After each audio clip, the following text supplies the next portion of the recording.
If you've received this letter, it means I kept my promise. Most people think the hardest promise you can make is one you have to keep for a few days. They're wrong. The hardest promises are the ones that quietly become your entire life. For 30 Christmas mornings, I followed the exact same routine. Before I made coffee, before I opened the curtains, before I even looked at the tree, I walked to the old mailbox at the end of my driveway. Every single year, there was one envelope waiting for me. Cream-colored paper, a red Christmas stamp, my name written in handwriting I would recognize anywhere. Thomas Carter. It was always her handwriting. My wife's. Evelyn had been gone for 3 decades. Yet every Christmas morning, another letter arrived. And every Christmas, I carried it into the house, placed it inside the same wooden box, locked the lid, and walked away without opening it. People have called me stubborn. Some have called me foolish. My daughter Sarah called it unhealthy. Maybe they were all right. But none of them had been standing beside Evelyn's hospital bed on the last night of her life. I still remember the room, the smell of antiseptic, the steady rhythm of the heart monitor, the snow drifting past the window. She looked exhausted, but her smile never disappeared. She reached for my hand and whispered, "Thomas, every Christmas you're going to receive a letter from me." I laughed. I thought the medication was making her imagine impossible things. She squeezed my hand a little tighter. "No matter what happens, promise me you won't open them." I smiled and asked, "For how long?" Her answer has echoed in my mind for 30 years. Until they stop coming. 2 days later, Evelyn was gone. I kept my promise. 1 Christmas became 5. 5 became 10. 10 became 20. Before I knew it, 30 unopened envelopes were locked inside that wooden box. I never questioned how they arrived. Maybe I was afraid the answer would break the only connection I had left with her. This morning, everything changed. The mailbox was empty. For the first time in 30 years, there wasn't a single envelope. Instead, there was something small resting against the back of the mailbox. A tarnished brass key. No note. No explanation. Just one tiny tag tied to it with faded red string. On the tag, in Evelyn's unmistakable handwriting, were 4 words that made my hands start to shake. "It's time, my love." When Thomas unlocks the wooden box, the first letter contains a sentence that should have been impossible for Evelyn to write, because it describes a decision he wouldn't make until years after she died.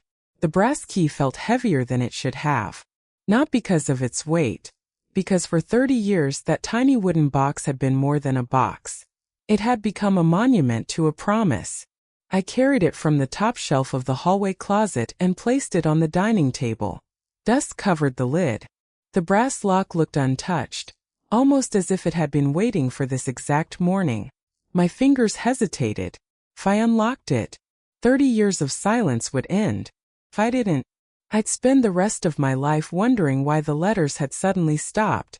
I slid the key into the lock. Fit perfectly. The click echoed through the empty house.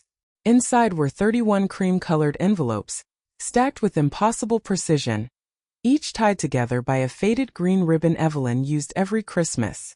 The scent of old paper and cedar drifted into the room, carrying memories I thought time had stolen. I picked up the first envelope. December 25th, 30 years ago. My hands trembled as I broke the seal. 1 sheet of paper. Only a few lines. "Thomas, if you're reading this before the letters stop coming, you broke your promise." I stared at the page. A strange chill ran through me. She hadn't written "if you ever read this." She had written "before the letters stop coming," as if she knew exactly when I would open it. I kept reading. "If you're holding this today, thank you. It means you trusted me, even when nothing about this made sense." My throat tightened. The next few letters won't explain everything. They aren't meant to. They're meant to help you remember things grief convinced you to forget. At the bottom of the page was one final sentence. "Start with the blue ornament." I frowned. The blue ornament? I hadn't thought about it in decades. Then my eyes drifted toward the Christmas tree standing in the corner of the living room. Most of the ornaments were new, but near the back, hidden behind the branches, hung a single blue glass ornament. The only decoration Evelyn had insisted we keep every year. I walked toward it slowly. As I lifted it from the branch, something rattled inside. It had never made that sound before. The ornament separated into two halves. Folded inside was a tiny yellowed photograph. It showed Evelyn standing in front of our old house, smiling at the camera. Behind her, barely visible in the upstairs window, was the silhouette of a man. I didn't recognize him. I turned the photograph over. Written in Evelyn's handwriting were 6 words. He was there from the beginning. At that exact moment, someone knocked on my front door. 3 slow knocks. Not loud, not hurried, just deliberate. When I opened the door, Sarah was standing there. She looked at the photograph in my hand, then at the open wooden box behind me. Her face turned pale. She whispered only one sentence. "Dad, who told you to open them?" Sarah reveals something Thomas never knew. She has been receiving mysterious Christmas envelopes too. But unlike him, hers were never from Evelyn. They were always unsigned. And this year, for the first time, one of them contained a warning. Don't let him finish reading the letters. Sarah stood in the doorway, staring at the open wooden box as if she'd seen a ghost. "I never thought you'd do it," she said quietly. "I almost didn't." She stepped inside and looked at the first letter lying on the table.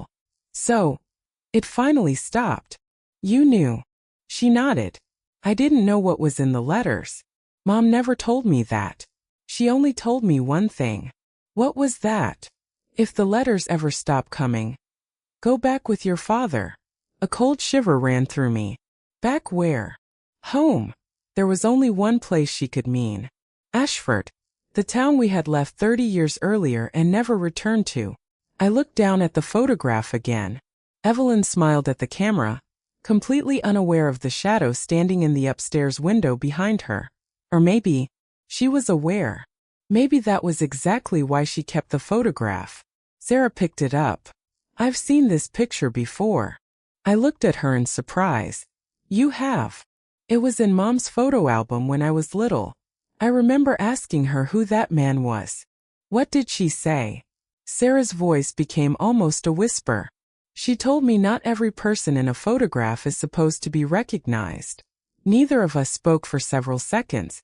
Finally, I walked to the hallway closet and pulled out an old storage case. Inside were dusty road maps, property papers, and one yellow envelope marked Ashford. I hadn't touched it since the day we moved. The address of our old house was still written across the front. Sarah looked at me. "Are you really thinking about going back? I think your mother spent 30 years trying to lead me there." "And if she's wrong?" I looked toward the Christmas tree. For 30 years, I trusted her without asking a single question. I owe her one more act of faith. The drive to Ashford took almost 4 hours. The closer we came, the more familiar everything felt. The old railway crossing, the stone bridge, the church with its cracked bell tower. Time had changed the town, but not enough to erase the memories. As we turned onto Maple Street, I felt my hands tighten around the steering wheel. Our old house stood exactly where I had left it. The white paint had faded. The porch leaned slightly to one side. But the house was still standing, waiting, almost as if it had expected us to return. I stepped out of the car and walked slowly toward the front gate. Something caught my eye immediately.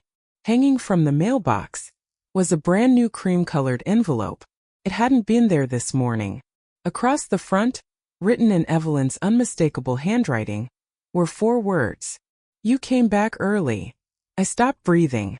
That letter could not exist, because the Christmas letters had already stopped. Thomas opens the impossible letter and discovers that someone has been watching every step of his journey back to Ashford. For almost a full minute, neither of us moved. The envelope hung from the mailbox, swaying gently in the winter wind. Sarah looked at me. "Dad, did you put that there?" I couldn't answer. My eyes were fixed on the handwriting. Every curve, every letter, every tiny detail. It was Evelyn's. I had seen that handwriting on birthday cards, grocery lists, and the note she used to leave on the refrigerator. If this was a forgery, it was perfect. I reached forward and carefully lifted the envelope from the mailbox. The paper felt new. Not 30 years old. Someone had placed it there recently. There was no stamp, no postmark, no return address. Only my name. I broke the seal. One sheet of paper. One sentence. The answers were never in the letters. They were always in the house. Nothing else. Sarah read the sentence over my shoulder. What does that even mean? I don't know. But I had a feeling Evelyn wasn't talking about the walls. She was talking about something we had overlooked. I unlocked the front door. The old key still worked. The hinges groaned as the door slowly opened. A wave of cold, stale air drifted into the hallway. Dust covered nearly everything. Yet something immediately felt wrong. The house wasn't abandoned. It was preserved. The furniture stood exactly where we had left it. The old clock still rested above the fireplace. The bookshelf remained untouched. Even the framed family photograph still hung beside the staircase. Someone had been protecting this place. Not living here. Protecting it. Sarah slowly walked through the living room. It's like time stopped. I nodded. No. It looks like someone wanted it to stop. I stepped toward the fireplace. Above it sat a small wooden reindeer Evelyn bought during our first Christmas together. Its antler had broken years before we moved. Picked it up. The antler was whole again. Someone had repaired it. Recently. I turned it over. A tiny folded piece of paper had been taped underneath. Only one line was written on it. Look where memories were built. My heart began racing. Memories were built. Not stored. Built. I looked around the room. The fireplace. The Christmas tree. The staircase. Then my eyes settled on the dining room. The old dining table. Every Christmas morning. That was where we opened presents. That was where Evelyn wrote her letters. That was where Sarah learned to read. I walked toward the table. The wood looked ordinary. Until I noticed faint scratches near one corner. Perfectly straight. Almost like a hidden compartment. I ran my fingers underneath the edge. Something clicked. A narrow wooden drawer slowly slid open. Inside, there was only one object. A small cassette tape. Across the label, written in Evelyn's handwriting, were 5 words. Play this before letter 2. I stared at it in silence. If Evelyn had planned this, she hadn't just written letters. She had planned an entire journey. Thomas plays the cassette expecting Evelyn's voice. Instead, the recording begins with the voice of a man he has never heard before saying, "If Thomas is listening, we're already too late." I stood frozen, staring at the cassette tape in my hand. Sarah looked at me with growing concern. "Aren't you going to play it?" I nodded. "I have to." The old cassette player was still sitting on the bookshelf in the study. It hadn't been touched in years. I brushed away the dust, plugged it into the wall, and carefully pressed the tape inside. For a moment, nothing. Then the speakers crackled. A man's voice filled the room. It wasn't Evelyn. "If Thomas is listening to this, we're already too late." Sarah looked at me. "Do you know that voice?" I slowly shook my head. "No." The recording continued. "My name doesn't matter. If you've come back to this house, it means Evelyn's plan worked." My heart began pounding. She asked me to protect something after she was gone. I agreed because I owed her more than I can ever repay. The tape clicked for a second before the man continued. "Thomas, you always believed you left Ashford because of grief. That wasn't the real reason. You left because someone wanted you to forget." The recording ended abruptly. No explanation. Only silence. Sarah stared at the player. Who was he talking about? Before I could answer, a slow knock echoed through the front door. 3 steady knocks. Exactly like the ones at my house 2 days earlier. I opened the door. An elderly man stood on the porch. Gray coat. Walking cane. Sharp blue eyes that never left my face. "I've been waiting a long time for this day," he said. "You must be Thomas Carter." "I am. My name is Arthur Bennett." The name meant nothing to me. But when he looked past me into the house, His expression changed. So the tape survived. You know about it? I know about everything Evelyn hid. Sarah stepped forward, then stopped speaking in riddles. Arthur sighed. I wish it were that simple. He reached into his coat pocket and removed a worn leather notebook. The cover was faded with age. He handed it to me. Evelyn gave me this the week before she died. I opened the first page. It wasn't a diary. It was a list. 31 dates. Every Christmas for the next 31 years. Beside each date was a single check mark. Except the last one. The final date had no mark at all. What does this mean? I asked. Arthur looked directly into my eyes. It means someone completed Evelyn's instructions every Christmas. And for the last 12 years. I was not the one mailing those letters. The room fell silent. If Arthur had stopped 12 years ago, then someone else had continued. Someone who knew Evelyn's plan. Someone who wanted me to keep following it. I looked down at the notebook again. Tucked inside the final page was a folded map of Ashford. One location had been circled in red. The old railway station. Written beside it in Evelyn's handwriting were 6 words. The truth has been waiting here. Thomas arrives at the abandoned railway station expecting answers. Instead, he discovers the one person he believed he had lost forever had left him a final Christmas gift that would change everything. The railway station looked exactly as I remembered. Silent. Empty. Frozen in another time. The ticket windows were covered in dust. Rust stained the old tracks, and weeds had forced their way through the cracked concrete.